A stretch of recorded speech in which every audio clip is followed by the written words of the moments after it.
What's happening, everybody? Welcome back to Redemption with Jaden, and welcome to the probably not terribly quick guide to the quick start guide for Redemption CCG or TCG. It's, I guess, both. Maybe a CTCG, I think, is technically how it describes itself in the first part of the quick start guide here.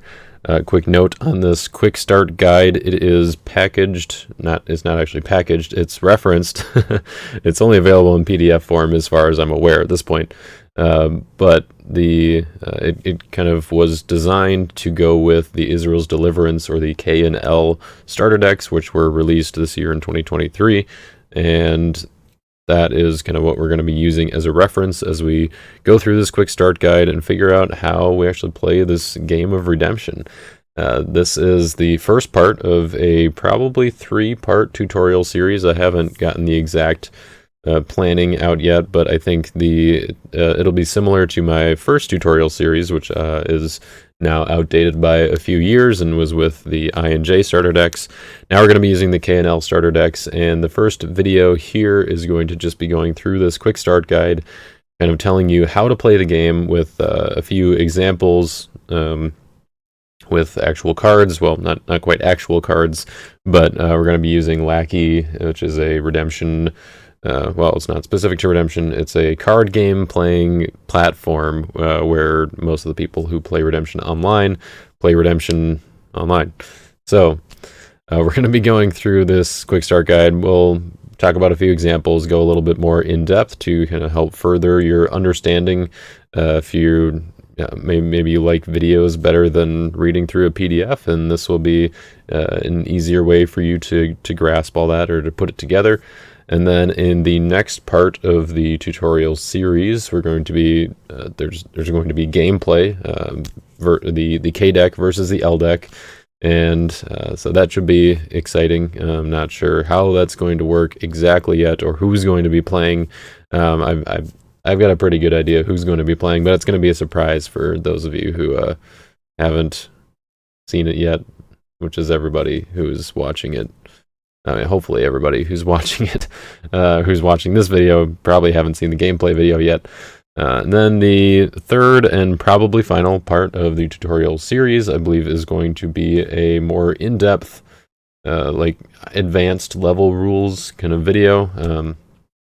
So if you guys have some advanced rules, if you're watching this video before I've created or before the third part of the series is out, feel free to leave a comment in the comments below, letting me know what advanced rules you think would probably be helpful. Like if perhaps you've already learned the game and you're just watching this as a wait, or because you watch all my videos or something. I don't know, something weird like that. Then let me know what you think would be helpful. But like what you think would have been helpful to have a guide to or examples for when you were first starting to play, I think is kind of the goal here. But anyways, I can't imagine that if you're already at that point, I can't imagine you're going to be sticking around for the whole thing. But even if you are just learning for the first time, you're using this, and there's probably going to be some time between now and when I do the recording for that part. I want to make sure it's a fairly thorough video, well put together. If you come across anything that you're like, okay, I understand, or like maybe you don't understand, but you know maybe you can ask some questions on Discord or whatever, and you got some idea about how it works, but you think it would be helpful to see an example, let me know. Anyways, enough about that. Where is this quick start guide? Where can you find it? Well, you can go to Land of Redemption, which is this fancy website here. I've got the link to this in the description below. I'm just gonna, it's a link right to the resources page, which is where the quick start guide is found, right at the top here. Also has the 4th edition rule book, which is the most recent rule book that I believe that came with the I and J starter decks. I do think there is a more recent rulebook coming out, so perhaps this is not what it looks like for you by the time you're watching this video. But the Redemption Exegesis Guide, or the REG, will probably still be there, along with the official Redemption Dictionary of Identifiers and References, the Ordeer, and a complete card list, printable tokens, And hey, look, there's even a download link for Lackey CCG, which I'm going to be using later in this video. So you've got plenty of options there. And I also have a tutorial videos for installing Lackey on Windows or for both Windows and Mac OS, and also then getting the Redemption plugin for Lackey once you have that installed. So if you are having any trouble with that, then you can check out those videos as well. So anyways, this is what the quick start guide looks like when you open it up for the first time, or really any time, because it always starts on page 1. All right, page 2, Redemption. There's a little snippet about what Redemption is. Redemption is a collectible trading card game, so CTCG, right? Yeah. That was created by Rob Anderson in 1995. So this game has been around for a good while. The goal of the game is to try to rescue lost souls by using your heroes, and then your opponent is going to try to defend with their evil characters, stop you from rescuing lost souls, and then on your opponent's turn, it's going to be the opposite. They're going to try to attack you with their heroes. You're going to try to defend your lost souls with evil characters, and the first player to rescue 5 lost souls wins the game. All right, so a turn. There are 5 phases during the turn, during each player's turn. So there's the draw phase, where you start your turn by drawing 3 cards, and this applies for every single turn in the game except for the very first turn of the game. So the very first player to take a turn will not draw 3 cards at the beginning of their turn. They can draw other cards by abilities throughout their turn, but they don't get the game rule draw 3 cards. And then every turn after that, all players will draw 3 cards. The upkeep phase comes after that. So if you're coming from a non-redemption background, like say Magic the Gathering or some other card games, sometimes those phases are flipped, where your upkeep becomes before your draw. This is not the case in Redemption. Redemption, it's draw, upkeep, then you go into your preparation phase. The upkeep phase, if you're just playing with the starter decks, don't even worry about it. There's nothing in the starter decks that triggers on your upkeep, but things that will be affected by that are there certain abilities that trigger at each upkeep. Like you may have heard of a set-aside ability. It's kind of like you're putting this character aside for some number of turns. That will uptick, count, or whatever, on your upkeep. And then there are other abilities that on some cards that might say, like, each upkeep you can do this, or each upkeep your opponent must do something, or so there are cards that do that, but they have to specifically trigger in the upkeep in order to have anything to do with the upkeep. So then after that is the preparation phase. Now this is probably going to be this and the battle phase are kind of the 2 longer phases of your turn, where you have a lot more freedom to take actions. So preparation phase, you can prepare for battle, which can include multiple things here, like putting down characters or fortresses in your territory. You can activate artifacts. You can also just put artifacts face down in your artifact pile, which we'll talk about. And then you could also play dominance, and there are other things you can do, including equipping weapons, playing territory class enhancements. Those are things that you also don't have to, actually, territory class enhancements you have to think about with the starter decks, but we'll talk about that with the diagram of a card explanation that comes up next. And yeah, I think that's pretty much it for the preparation phase. That's the important part. There are no weapons in the starter decks, so you don't have to worry. That's the lie. There are weapons. There are evil weapons in the reserve. So you can equip weapons to warriors. We'll talk about that in the diagram of card part as well. All right, then the battle phase. You begin the battle phase by putting a hero into battle. This isn't something that you just like, I'm going to do all my prep phase actions and put a hero into battle. Your opponent does have a small bit of say in this. There aren't too many actions that you can do on your opponent's turn, but I did mention playing a dominant as an action that you can take. Dominants are a certain card type, which we'll talk about with the different card types, but they are a way that you can interact on your opponent's turn, and there are a few other cards and types of abilities that allow you to do that as well. So the battle phase typically should be announced as like, okay, I'm going to go to the battle phase, and then if your opponent is like, all right, sweet, let's do it, then you can go ahead and push a hero into battle, and that begins the battle phase. But your opponent can also say, before you go into battle phase, I want to, play this dominant or use this ability. So that's a kind of just a courtesy thing, or of like, okay, are you ready to move phases? That's the one that's most important. All other phases will have they have a more limited number of things you can do, so you can just kind of keep moving through them. There are, you can technically play dominance in the draw phase, so if you want to do that during your opponent's draw phase, you kind of just have to say something at that point, but you'll know kind of about when their draw phase is going to end. All right, discard phase. This is similar to the prep phase. There are a few differences. The primary goal of the discard phase is to get to the next turn, to pass the turn to your opponent. And in order to do that, you have to have 8 or fewer cards in your hand. And then you can achieve this by doing most of the actions that you could do in the prep phase. So you could put down characters, you could put down fortresses. Say you drew a fortress during the battle from an ability on a hero, then you can put it down in your territory in your discard phase that you have that ability active, or whatever the fortress does, which this is going to be a little bit harder to understand when we haven't actually talked about the card types yet. So I'm going to go through this a little faster. But you can put artifacts face down, you can play dominant, then once you're down to 8 or fewer cards, you can pass the turn to the next player.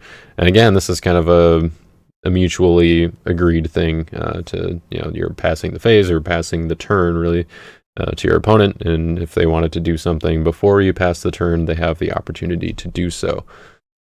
All right, diagram of a card. So here we have Joshua the Faithful, which is the card title is going to be right at the top of the card for every single card, and that is probably the card title isn't a particularly important piece of information as far as gameplay is concerned, aside from the fact that there are certain characters that represent, or there are different cards that represent the same character, and so it's important to know what cards represent the same character, because if a character is unique, like a specific person in the Bible, then you can only use one of them in your deck, or there are different deck building rules for different formats and the ways that you can use the cards together. So I would check out the REG if you're confused about any of that.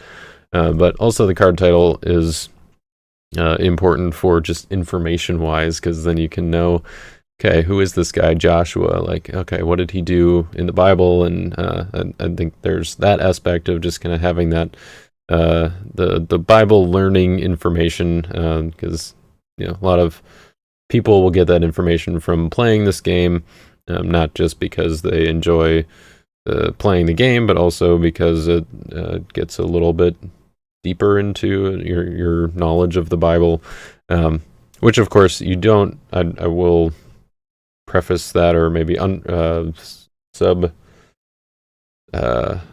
not a preface because I'm saying it afterwards, but I will clarify that you don't have to be a Christian to play Redemption. Obviously, I mean that's maybe not obvious, but it's obvious to me, I guess. I don't know.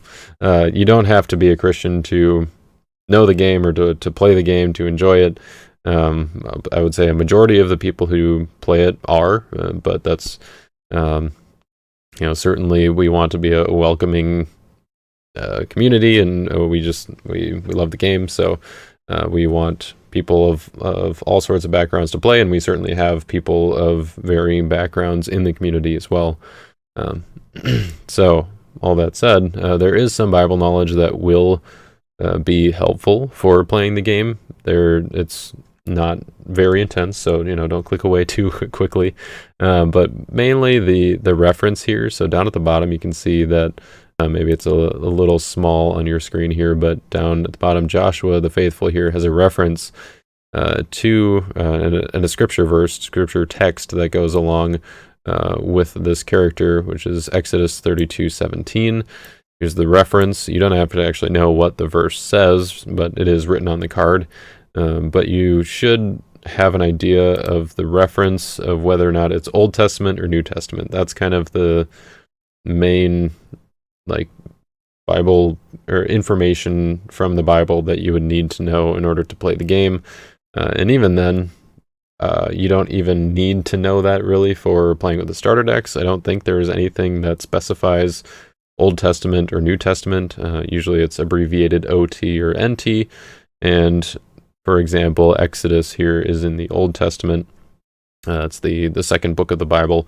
And the cards that I guess the cards that do reference NT and OT, when you do run into those, if you're not familiar with which are which, or which books belong to the Old Testament or the New Testament, it's a fairly easy thing to just get a list, and you can maybe print it out and have it with you, and eventually you'll get familiar with at least what books or what testament, I guess, the cards in your deck are from, and so that's just something. That's pretty much the only Bible trivia or knowledge that you would need in order to play the game, and even then you don't need it all the time. It's not super common, but it can be helpful.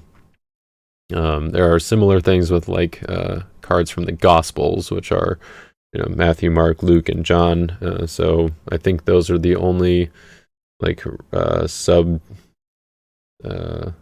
groups, I guess, of the books of the Bible that are referenced in Redemption. So Old Testament, New Testament, and Gospels.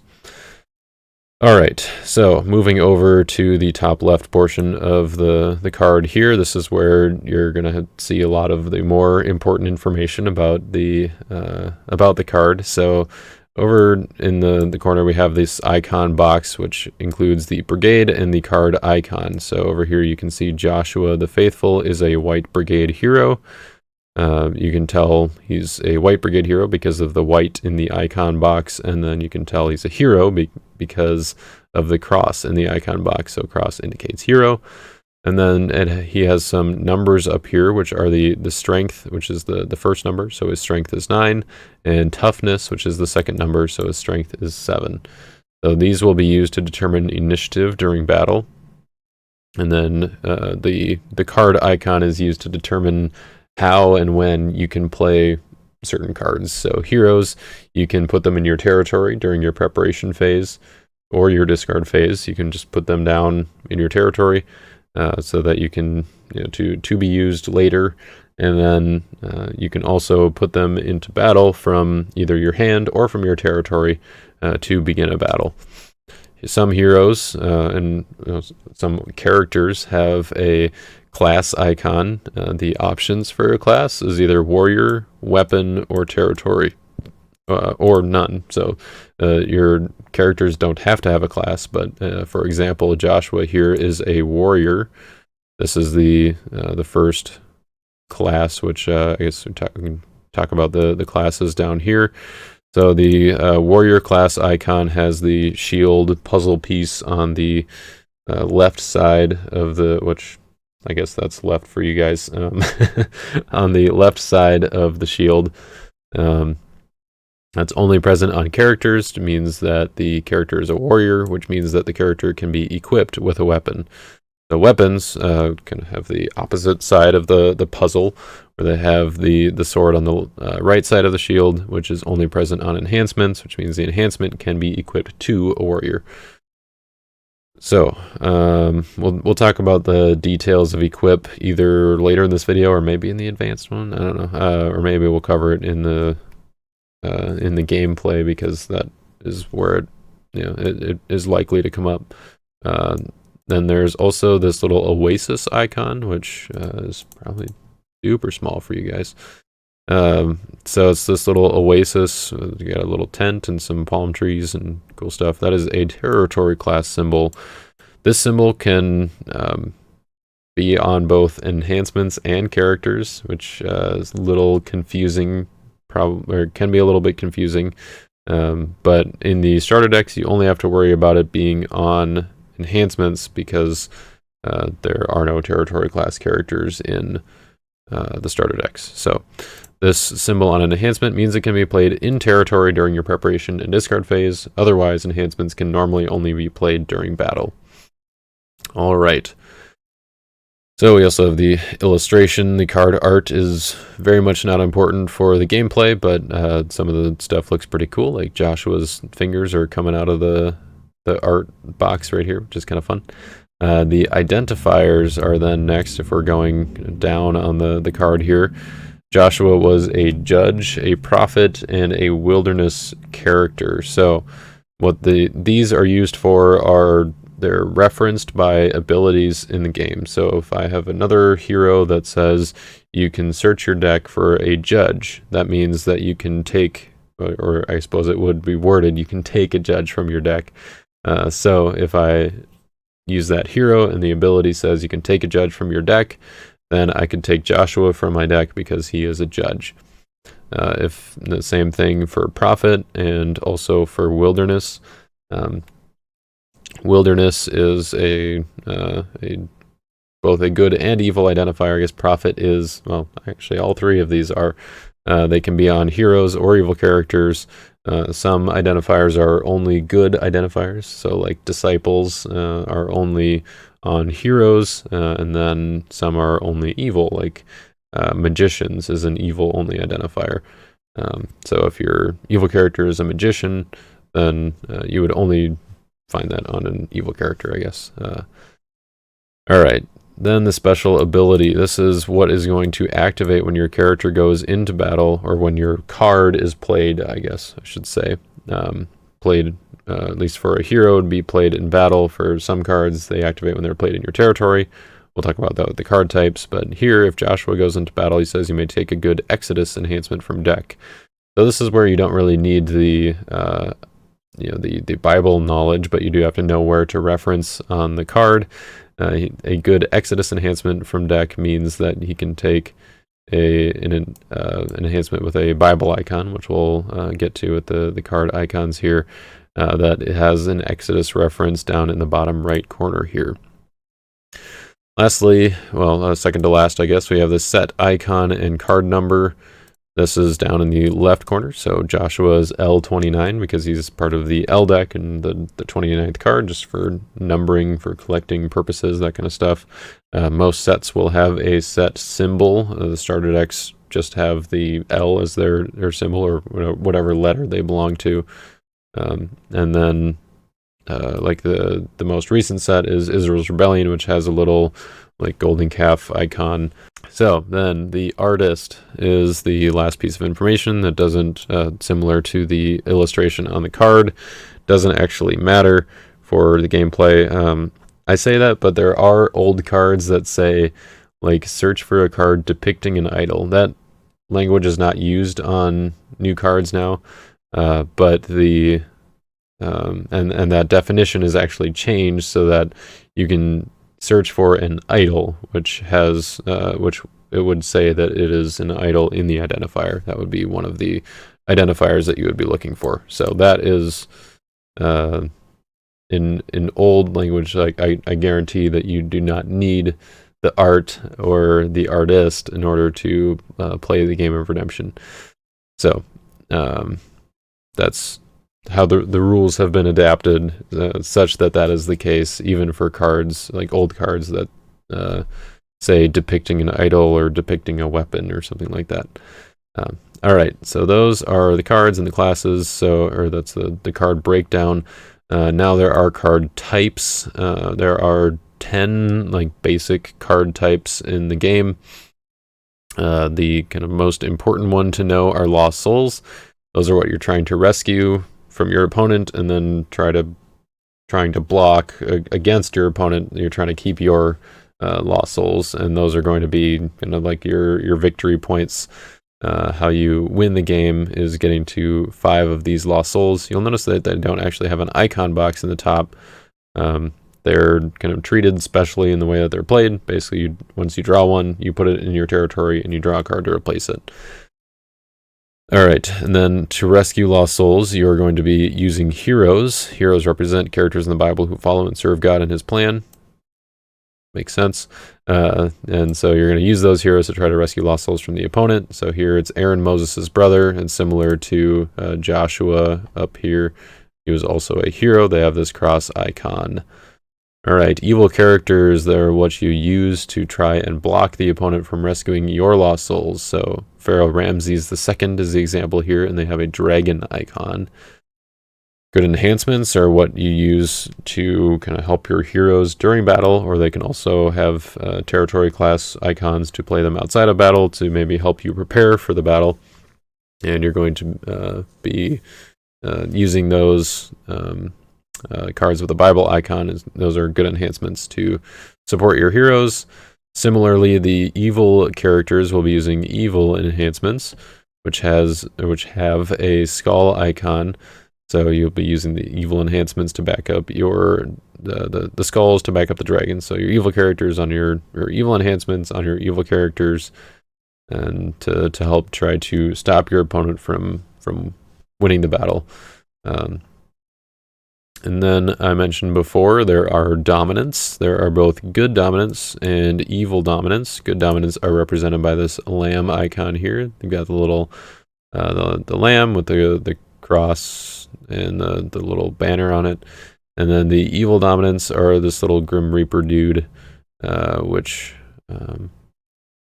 so they both they kind of function the same, but the icons designate the alignment, which are kind of generally associated with good versus evil things in the Bible.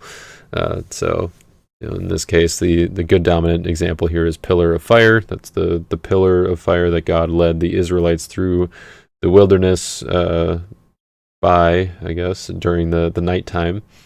And then here the evil dominant example is where you're overtaken. That was a example from the Philistines. Not entirely familiar with what the story was there. I should have looked that up beforehand. But it doesn't show me the reference, so that's your homework, I guess. Is you can go look at the reference for where you're overtaken and read that Bible story once you're done learning about redemption, or maybe before. So anytime another ability is not activated or is not happening, I guess is what it says here. I should just read this. Is when you can use dominance. So good dominance can be used at any time. Any other ability is not happening. Evil dominance, same thing. So that's what I was saying. If your opponent, is going throughout their prep phase, you can ask for what's called dominant initiative. And if your opponent doesn't have another dominant that they want to play first, then you can go ahead and play your dominant before your opponent can take any other actions. So dominants are dominant over all other action speeds, I guess. So they are able to be played before any other card can be played, as long as there's no other abilities that are triggered or activating. So that will make a little more sense, I think, once we get to the gameplay. But that is the general idea of how dominants work.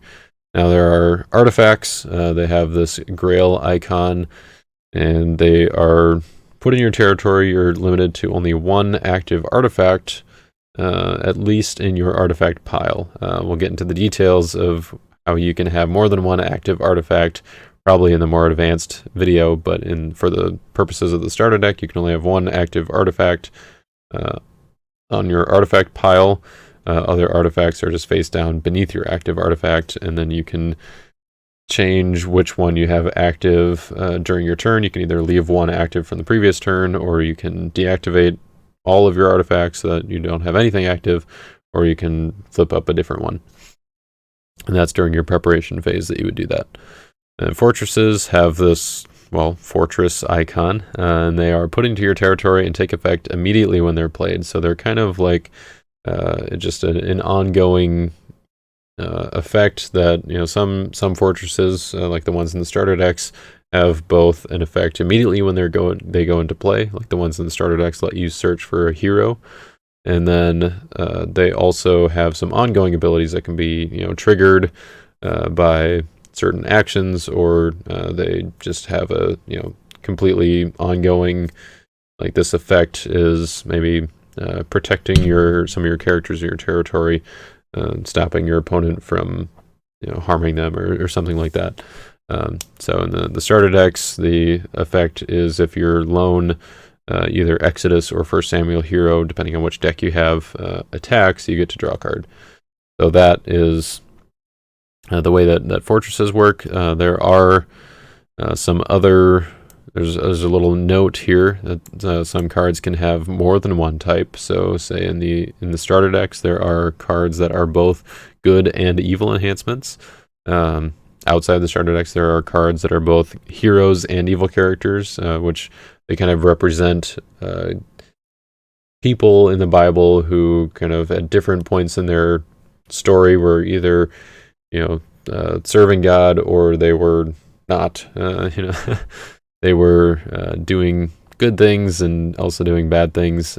So they, people who follow and serve God sometimes, but also maybe fell away for a bit. So there are. That's why there might be more than one type on a card, because there are kind of good and evil aspects of it, or maybe good and neutral aspects of it, such as the covenants in the starter decks. You have the covenant with Moses and covenant with David. They're kind of represented as this good thing. They have a good enhancement, but they're represented by kind of this artifact, kind of a more neutral thing, such as the I think the Ten Commandments are in the illustration of the covenant with Moses. So they can be used as either side, and some of them have the same ability for both, and some of them have icons designating which ability is activated or can be used when you are using the card as that type. There are also, there's one other card type that is no longer printed on new cards, but if you're playing with older cards, basically just any cards older than the K and L starter decks, then you might see sites, which are they have a little pyramid icon.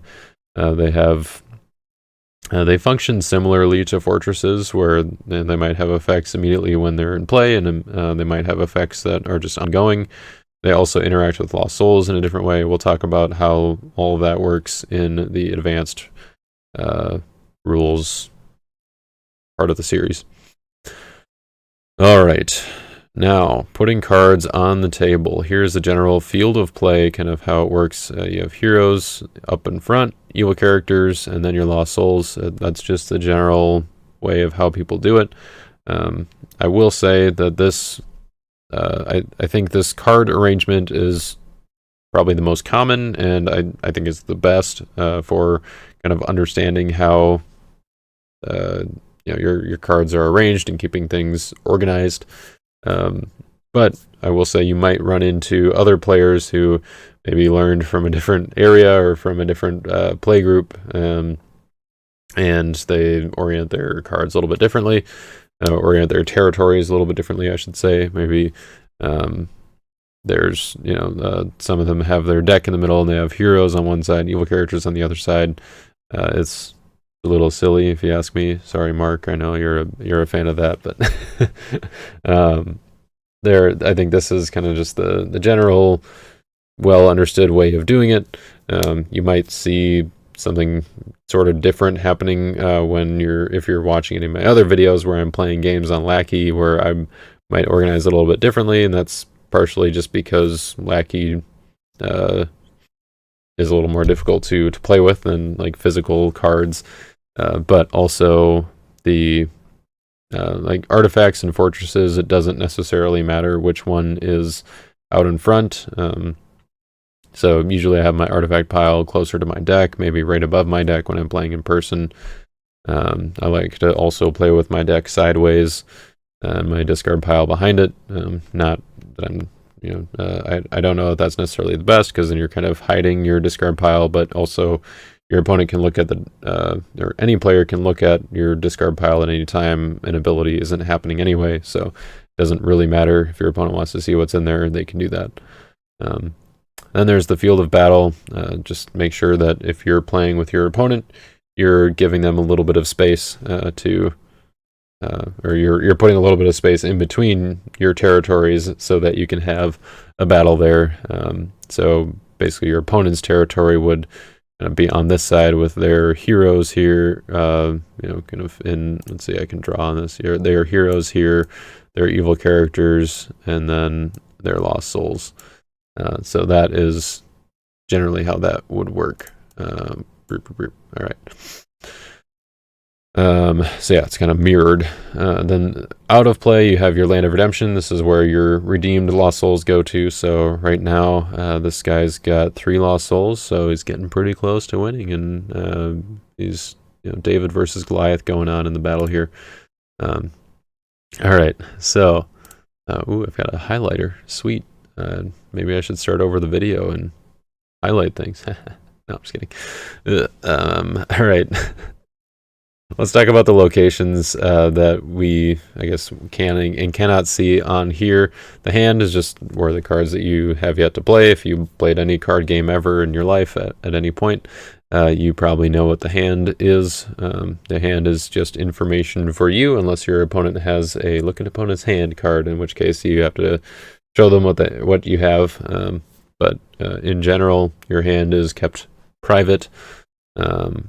And then your deck is unknown to all players. It's going to be starting location for all cards that are not in your reserve. This is going to be face down, and it'll be shuffled before the game and after each time you search in most cases.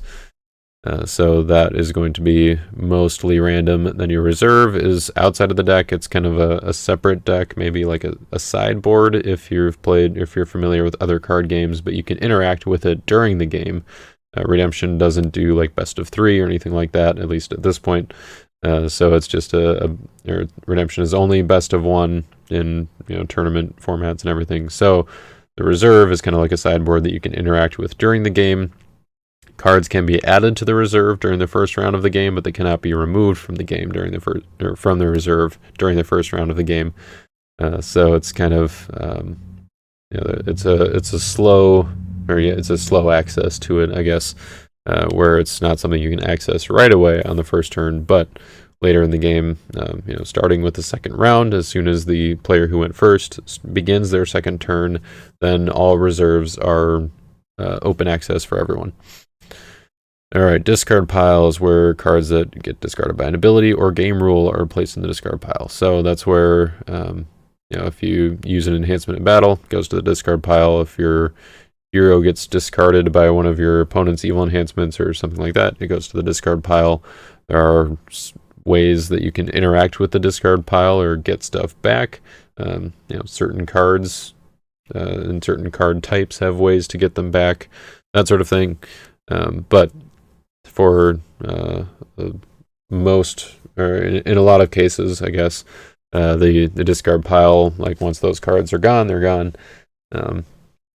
And there's also, it's not mentioned here because it doesn't matter for the starter decks, but there's also a banish pile, which is slightly different. It's a more permanent removal of cards. So if your opponent is playing a deck that goes through their discard pile, like, he gets a lot of enhancements back and stuff, there can also be cards that banish an opponent's discard pile to get rid of it for the rest of the game for good, except for that one card which lets them get it back, but I won't talk about that. All right, then Land of Redemption, I mentioned that before. That's where all of your redeemed souls go once you rescue them. And the field of play includes the field of battle in both players' territories. So here in this area is the field of play, and then over here in the deck, discard pile, reserve, Land of Redemption, these are all out of play. I also mentioned those set aside cards earlier. There's also a little set aside area over here that you don't have to care about for for starter deck K&L starter deck play. So the territory is where your cards that aren't in battle includes your lost souls, your artifacts, fortresses, sites, which I mentioned before, and then all of your characters. Land of Bondage is where your lost souls are that you draw. So those are where your opponent is trying to attack you to rescue your lost souls. They can do that if you have lost souls in your Land of Bondage. And so there's a little bit of a randomness aspect where you do have to draw some lost souls in order for your opponent to be able to rescue them. But there are also cards that allow your opponent to play lost souls from your deck, which would go to your Land of Bondage. Then there's also the artifact pile. It's just one pile, or a pile, a two-dimensional pile, one-dimensional pile, I guess, where you just stack all of your artifacts, and then the one that you have active is just face up on top of the rest of the face down ones. And the field of battle, talked about that mostly already. So, getting started with playing a game, each player will need a legally constructed deck, such as the Israel's Deliverance starter decks. So the starter decks have 50 cards in the deck, and then 6 cards in the reserve. So each player will need a deck, so I might use the K deck, and my opponent will use the L deck, or something like that. And then the reserve, we would put those off to the side. If you want to build your own deck, you can look at the REG to get the information on how to build a legal deck. There are a certain number of lost souls that you have to use. You can't just not put lost souls in your deck so that your opponent can't rescue. That is against the rules. So there are other similar rules, like with the number of dominants you can have and all that jazz. Like I mentioned before with Land of Redemption, this is that's where you can go to find that information. The REG has the deck building information, and probably like page 12 or so, or 10. I don't know why I went with 12, but somewhere in the first 15 or so pages, I think. Maybe past the table of contents. I don't know. Anyways, you can also, there's a QR code at the end of the Quick Start guide that will bring you to, I believe, this page. All right, so at the start of the game, each player will draw 8 cards. So anytime you draw a lost soul, you will put it down. All right, we're gonna go back and forth with Lackey here a little bit. So let's actually go to the deck editor. I have the K deck loaded, I believe. Let's see, let's look at the reserve. Nope, it's the L deck. I have the L deck loaded. So I'm going to draw 8 cards, and here we'll see that I drew 2 lost souls. I drew a hero, an evil character. I drew one of those dual icon cards I was talking about. So it's a good enhancement and an evil enhancement, so it can be played as either one. And then 2 good enhancements, one Moshi, and then Consecration of Priests, and then another hero, the Israelite Foreman. So because I drew these 2 lost souls, I would put them in play. I go into my Land of Bondage here, and then I would draw a card to replace each of them. So I draw 2 more. So another good enhancement here and another hero. All right, we got to that, through that portion. I need a better way to transition. Well, that's gonna have to work with it. I didn't set that up. All right, so back to here. Anytime you draw a lost soul, yep, you replace it. All right, so once the drawn lost souls have been played and each player has 8 cards in hand, players will need to use a random method to determine who gets to choose their turn position. Luckily for me, I'm the only one playing, so I get to go first. But you could roll a die, you can play rock, paper, scissors, you could have a foot race, or maybe a hot dog eating contest, or I don't know.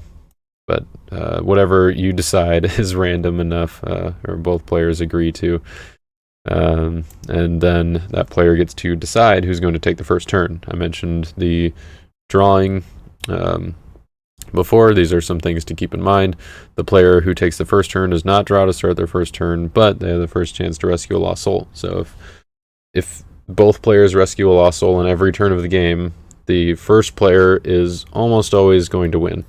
There are certainly exceptions to that and ways to rescue lost souls outside of battle, which we'll talk about.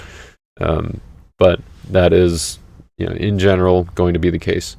And then the player who goes second will get to draw to start their first turn. So the player who goes second will have more resources, more or less, available to them throughout the game. So they're probably going to be more likely to win battles, which means their opponent might not rescue a lost soul every turn of the game. So there's a little bit of deciding to do once you have your hand drawn. So looking at my hand currently here, I've got a lot of good rescuing options. It will kind of depend on like if my opponent has drawn any lost souls. But for the sake of this, we can just say that my opponent drew these 2 lost souls. My opponent has some lost souls available, so I think I would maybe want to go first because I have some good rescuing options here. And the nice part about this point in the game is that your opponent only has the 8 cards available to them at the beginning. So looking at my blocking options here, I probably don't have that great of a block available because I have 1 evil character and I have 1 enhancement, and my evil character says you may take an evil weapon from reserve or underdeck an evil weapon from discard pile. Right now I can't access the reserve because it's not past the first round of the game, and there are no evil weapons in my discard pile because, well, it's still the first turn of the game. My discard pile is empty. So the evil character doesn't really do anything. He's got 6-8, decent numbers. So it's possible that I could just block by being bigger than whatever heroes my opponent has available. Maybe they drew a handful of defense, but I don't really know that. So I'm going to kind of, based on the average draw of what I would expect either from a starter deck or just whatever deck my opponent could be playing. It maybe isn't the I can't really rely on getting a block on my first turn, or I wouldn't expect to be getting a block. However, if you do let your opponent go first, then they only have 8 cards available to try to rescue with, whereas if you let them go second, I'm not going to be drawing any cards. I don't have any cards here that let me draw additional cards except for, I guess, this Lost Soul, which we'll talk about Lost Soul abilities shortly, but I don't have any heroes that let me draw additional cards. So that means that on my opponent's turn, this is going to be all I have to block with as well, and they're going to have 3 extra cards to potentially rescue with. So this actually might be a case in which it makes sense for me to go second. That's just going to be something that as you continue to play the game, you'll kind of figure out the strategy with how that works. But I just figured I would give a little bit of the decision-making process that you're going to be going through if you're first starting out the game here, because that is one of the first decisions that you'll have to make when playing the game of Redemption, if you win the die roll or whatever other random method. So once it has been determined which player will start the game, that player begins the preparation phase. There's maybe something else that should be mentioned here, which is that once the first turn or player has been decided, that player actually gets to use their Lost Soul abilities. So this one says it's any Lost Souls that you draw during the opening 8, you get to use those abilities, and they go in turn order. So if I choose to go second, my opponent would get to activate any abilities on Lost Souls that they drew, and then I would get to choose the order in which to use mine as well. So this one is Behold. Identifiers can also be the names of Lost Souls, like that, or they're kind of the monikers, I guess, for Lost Souls, because they all just say Lost Soul at the top here, where the card title typically is. But in this case, it is just the identifier is how they are known. So this one's called Behold. It says if put in play, you may look at opponent's hand or reserve. That's pretty straightforward.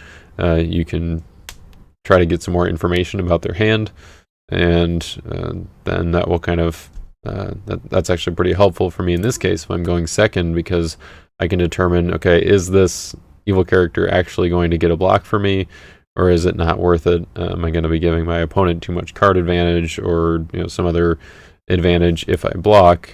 Maybe they have something that says opponent must underdeck an evil card from hand, such as Consecration of Priests.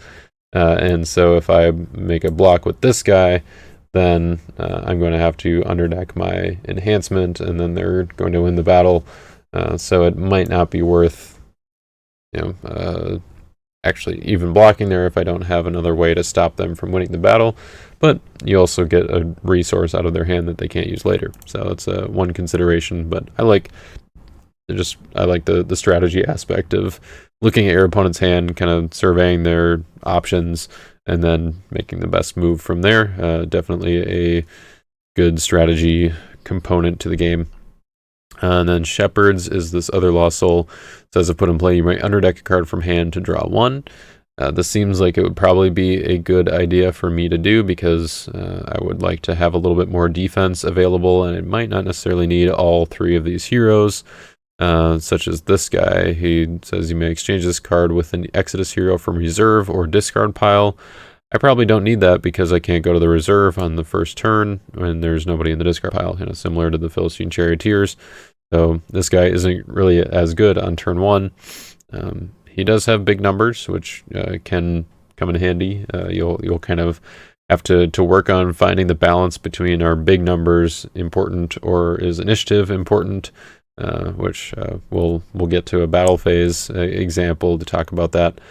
But for now, I'm just going to underdeck this guy, send him to bottom of deck to draw one. So I'll draw an extra card, and well, we found another hero. But he's actually a little bit more useful in this case. He says maybe I do a white Exodus hero, or you may draw two. So get a little bit of card advantage there, and he's got fairly big numbers as well, 10-8. All right, so back to our quick start guide. So once it has been, okay, that player begins their preparation phase. So let's just say I'm going first for the sake of not having to pretend my opponent is going first, I guess, because I don't know I don't have an opponent. So I would go to my preparation phase if I want to. I can put down all four of my characters that I've drawn. I think from a strategy standpoint, usually I don't put down my evil characters during my turn unless there's some reason, like maybe I want fewer cards in my hand. There's not necessarily a reason to put them down because you can block from hand and kind of surprise your opponent with your characters. But for the sake of this tutorial, I'm just going to put them all down. And then at this point, I could also play this Moshi territory class enhancement because it has that little oasis icon. And it says you may play a Lost Soul and an evil character from an opponent's deck. So perhaps your opponent didn't draw any Lost Souls, like I did here. If they drew none, I could match up my white good enhancement with one of my white heroes. And as long as I have a hero to play it on, I can play this enhancement and play a Lost Soul and an evil character from my opponent's deck. And then once that Lost Soul is out there in their land of bondage, then I can move to my rescue attempt to try to save that Lost Soul or to rescue it. So let's say that I did that. That is my only my one territory class enhancement for the turn. You can only play one of these in your territory per turn. Once the ability is complete, it would go to the discard pile. And now I don't have any other prep phase actions that I can take. No artifacts, no fortresses. So I would just declare that I'm going right into battle. And perhaps I would want to attack with the tribal elders here. As you may band to a white Exodus hero. Band is an ability that lets you bring in an additional character. So I could bring in this Miriam because she is white and Exodus. She has the Exodus reference down here and white in the icon box. So I could bring her in, and then I would be able to activate her ability as well, which says you may look at a hand or take a good OT card from reserve. Because I already looked at my opponent's hand, probably with this Behold Lost Soul, and because it's the first turn of the game, so I can't go to reserve, I probably wouldn't actually want to ban to Miriam in this case. She wouldn't give me as much value as the second part of the Tribal Elder's ability here, which says, or you may draw two. So I'm just going to draw two cards there, and as you can see, I drew another Lost Soul. This is the Outcry. So I put that Lost Soul in play. Here's a quick ordering that is relatively important. The Lost Soul goes into play. You draw the card to replace it, and then you do the ability on the Lost Soul. So, and this is even before my opponent blocks. This is part of fulfilling the draw 2 part of the Tribal Elder's ability, is doing this Lost Soul ability. So if put in play, you may exchange a card from hand with an Evil Philistine from deck.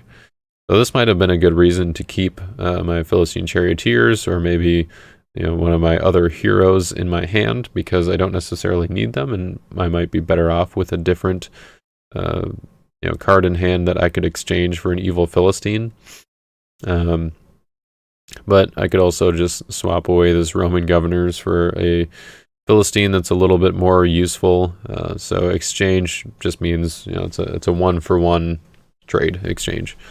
So if I can look at my deck here, I can look through, find a Philistine that I want to take. Let's just say I want to go with Goliath. Go big or go home, right?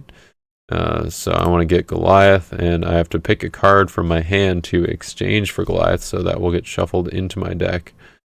So right now I'm attacking with a white hero, which means I won't be able to use clay enhancements on him, so maybe I'll just swap out this enhancement for now, so that I have the most options for my blocking. After you search your deck for any reason, unless the ability specifies, you do have to shuffle your deck. So I'm going to reveal to all none and shuffle. Shuffling your deck, you can pile shuffle or riffle shuffle, or however you want to do it. Just be careful if you're riffle shuffling, and use sleeves if you got them. And that's the way to make any card game player not cringe when they're watching you shuffle your deck. But like, for example, I guess you can see here, I have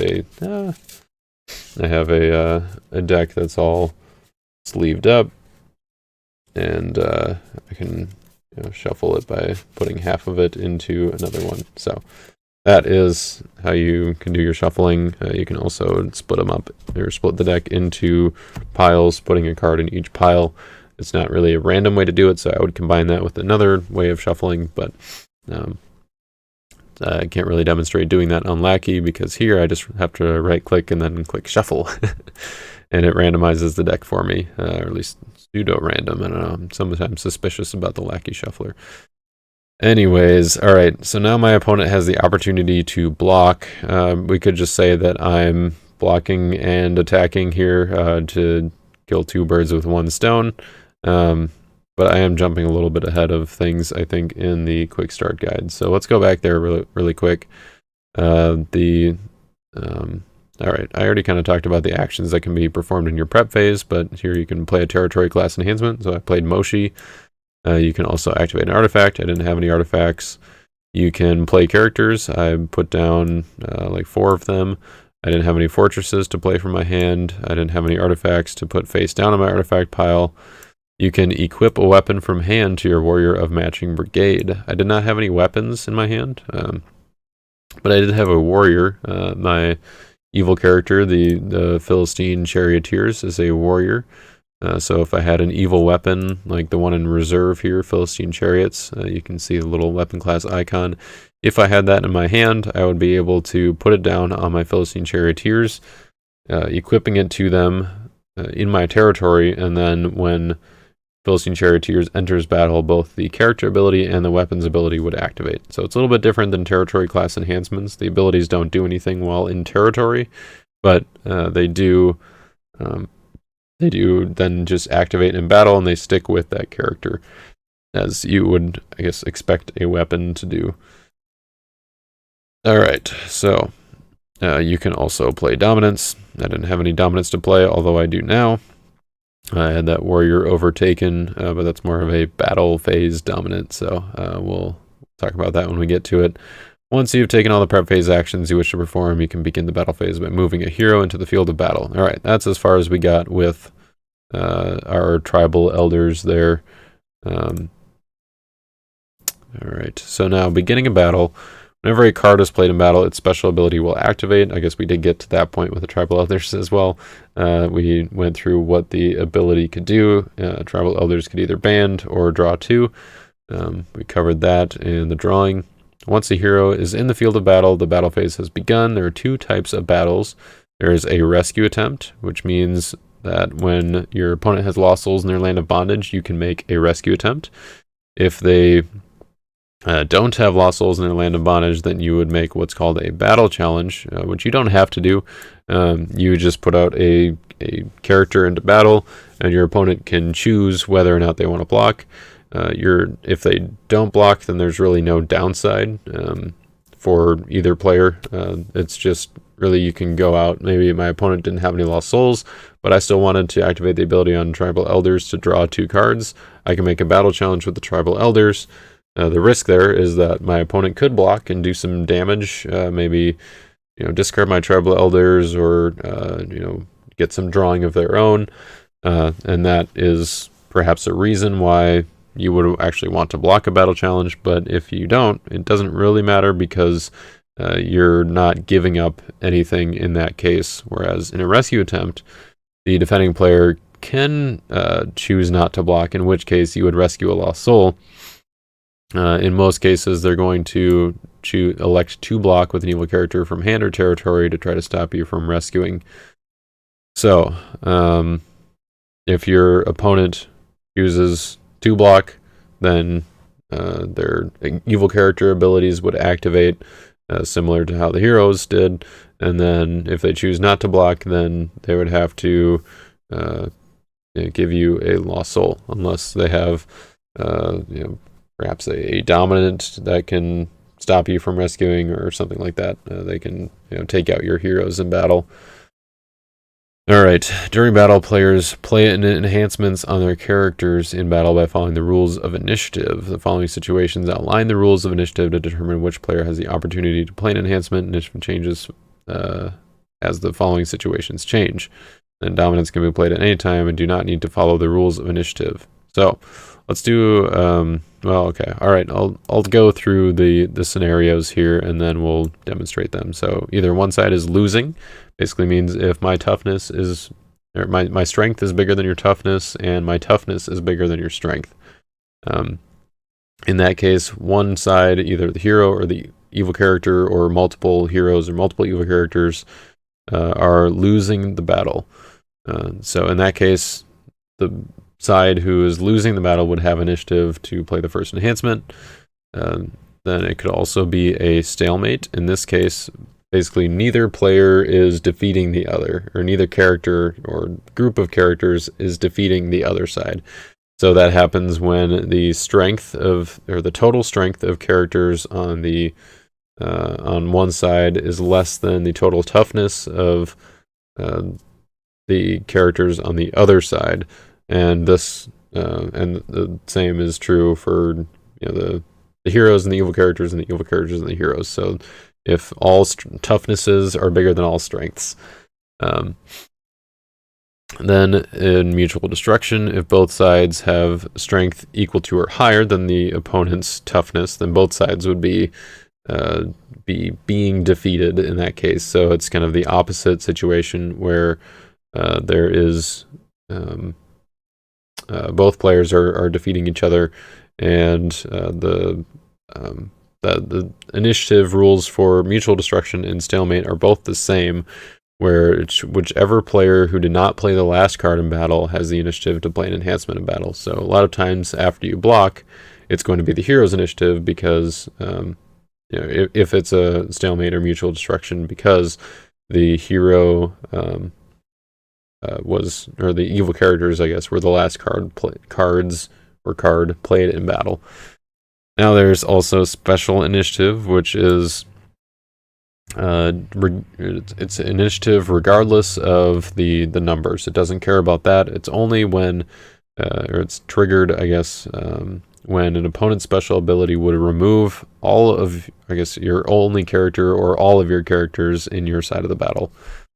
So in that case, you have a chance to respond by playing an enhancement that can interrupt or negate, basically like a counter, or stop it from happening, of the card that's removing your characters, the card that's causing special initiative.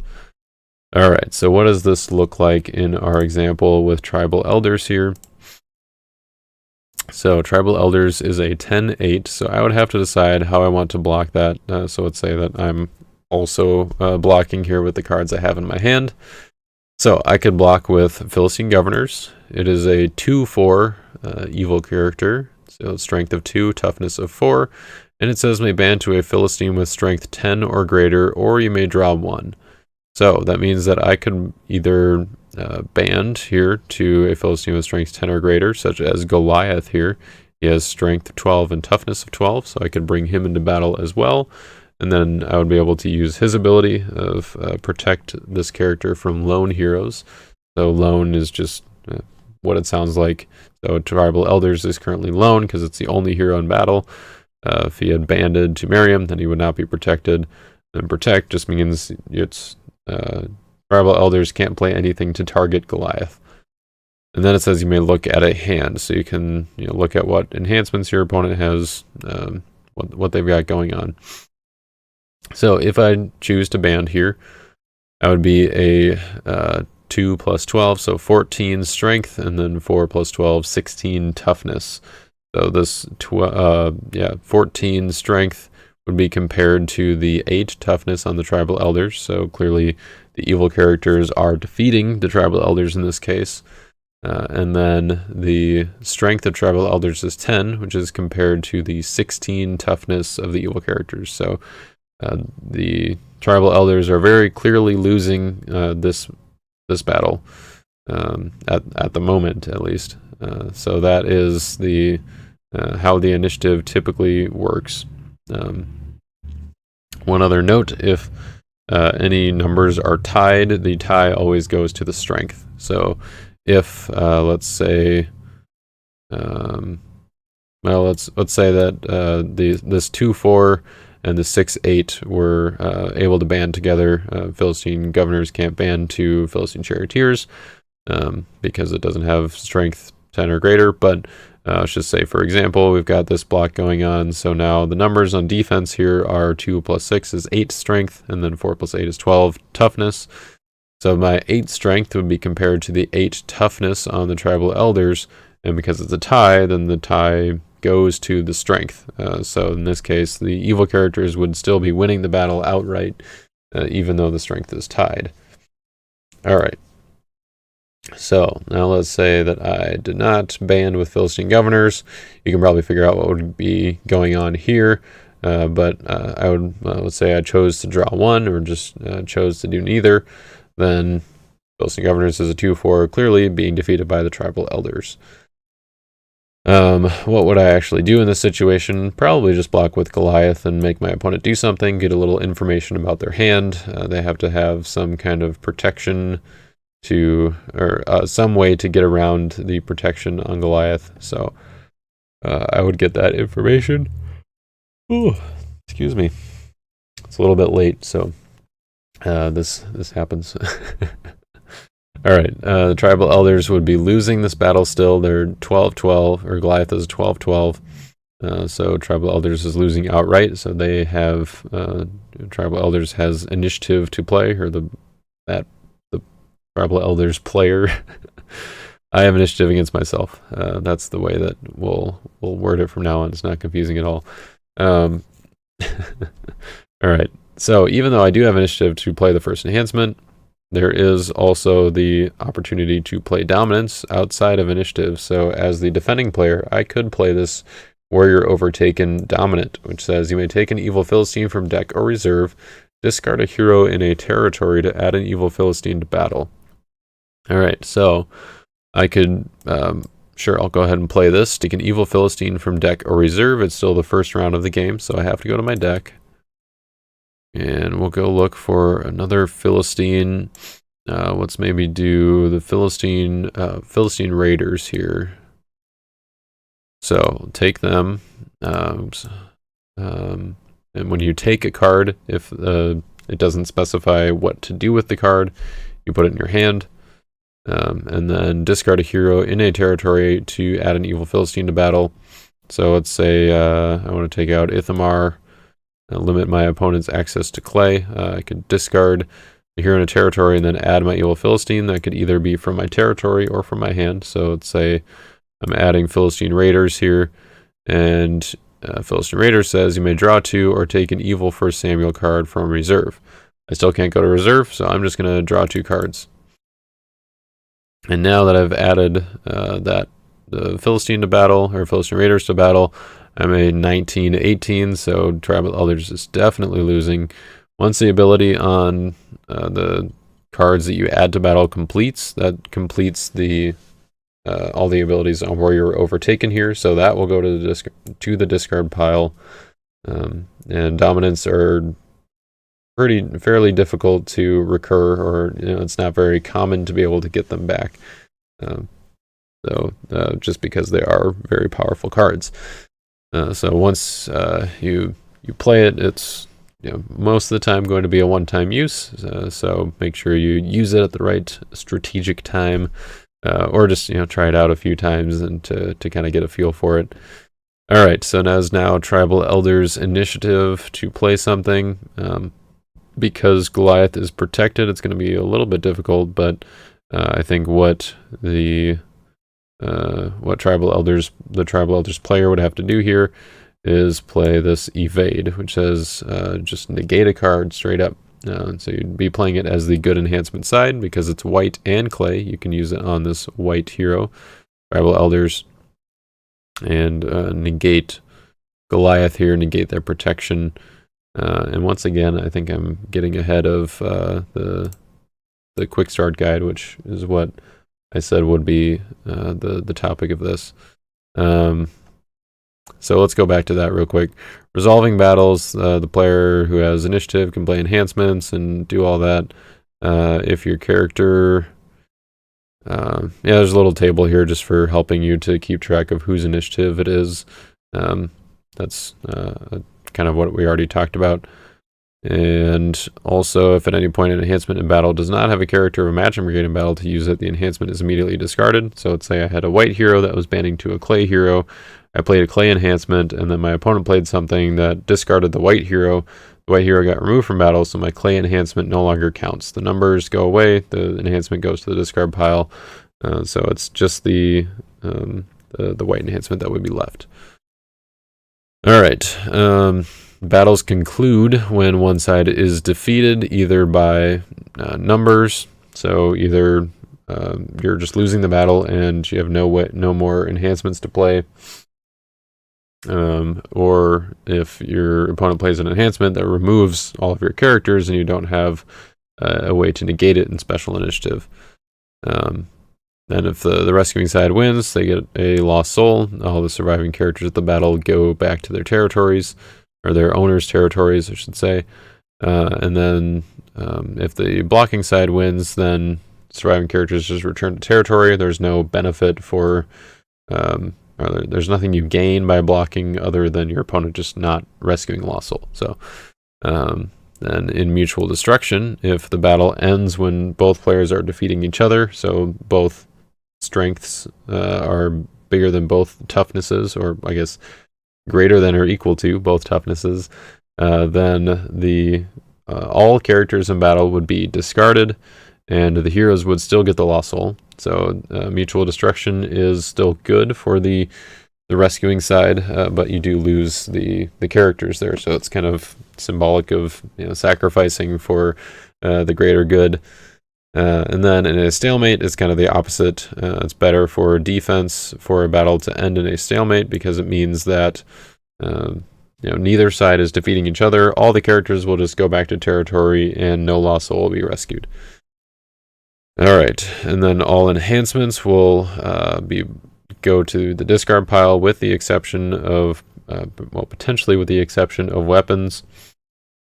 Let's say that I had a warrior in battle and I played a weapon on it. At the end of that battle, I could leave the weapon equipped to the warrior. It doesn't equip until after the battle, so it would be at that point that you would decide, and you can only equip one weapon per warrior. All right, that was a lot. So let's keep on going with this battle here. Let's say that the Tribal Elders plays this Evade to negate Goliath. So you negate the protection, and then your opponent has to forget what they saw in your hand. That one's a little bit tough to negate, but so negating the protection is kind of the key part here.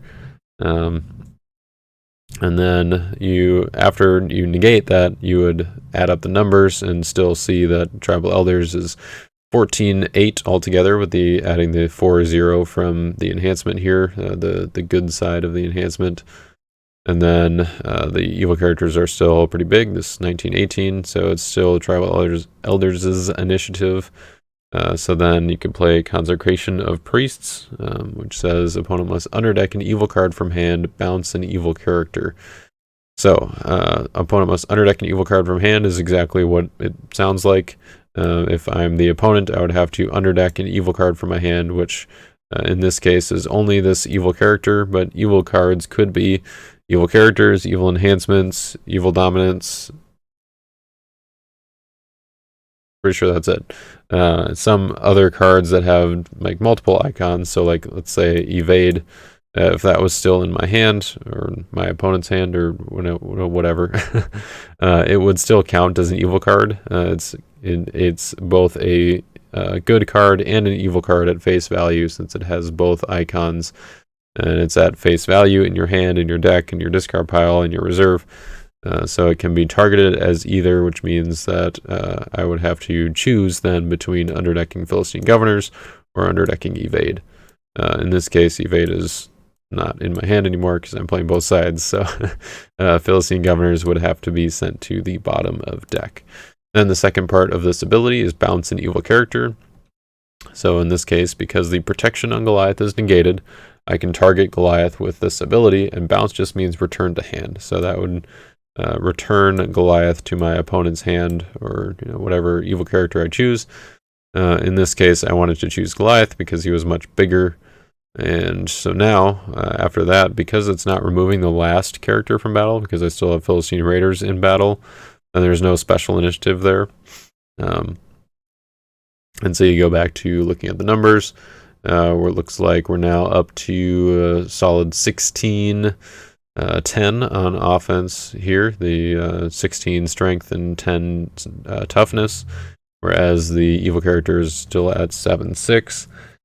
So that would be a situation in which now the evil character would have initiative to play, but because I don't have any evil enhancements, then the evil character would be discarded because they're losing the battle and have no enhancements or dominance to play. So they would pass, the evil character is discarded, Tribal Elders is successful, and they would rescue a lost soul. So we got to 1. Good job. Good work, team. Now these enhancements, neither of them are weapon class, and we didn't have any warrior class heroes in the battle anyway, so these would be discarded and could be maybe recycled later on with something, but for now they're in the discard pile, unable to be used. Alright, so we resolved a battle. What does this mean next for the Quick Start Guide? After battle phase completes, you begin the discard phase. During this phase, you can perform any of these post-battle actions in any order you choose. So play characters from your hand, play a fortress from your hand, equip a weapon, play a territory class enhancement, play a dominant, discard down to 8 or fewer cards. Once you get down to 8 or fewer cards in hand, you are done with the post-battle actions, and the turn passes to the next player. The game continues until one player reaches 5 lost souls. So that is pretty much it here. So discard phase, if I really wanted to, I could put down all 3 of these characters. I could put Goliath back down, and now my hand is empty, which is totally fine, but what I would probably want to do is keep those characters in my hand and kind of be able to maybe bluff that I possibly have something. If I had just put down Goliath and I put down both the heroes as well, so if I put everything down and it looks like I have an empty hand, then my opponent can just attack with 2 heroes that get bigger than Goliath and probably be able to get the lost soul, unless I can search for something with Philistine Charioteers, but probably not going to happen. So it's usually better to hide information as long as you have, just from a strategy standpoint. Don't have any other of these actions to do in this one. So here's the QR code that you can use to help you on your journey of playing Redemption. And that just brings you to that resources page on Land of Redemption that I mentioned earlier, went over earlier. And then at the bottom of the end here, we have the glossary of terms, which these just give you some abilities, and then key terms, which will have like characteristics of cards that are helpful, and it also like some of the, well, I guess yeah, just some of the redemption language or vocabulary that you'll see either in card abilities or in the rules. So yeah, these are great to familiarize yourself with, and you'll see a lot of them come up in the gameplay game. We got exchange, we hit draw, we hit bounce, we hit band. We got a lot of these covered just in that little intro thing. We even got protect. That's a little more complicated one. You can tell it's 5 lines instead of 3 or 2 or 3 like a lot of these. So anyways, that is the Redemption Quick Start Guide. I hope you guys were able to follow along reasonably well.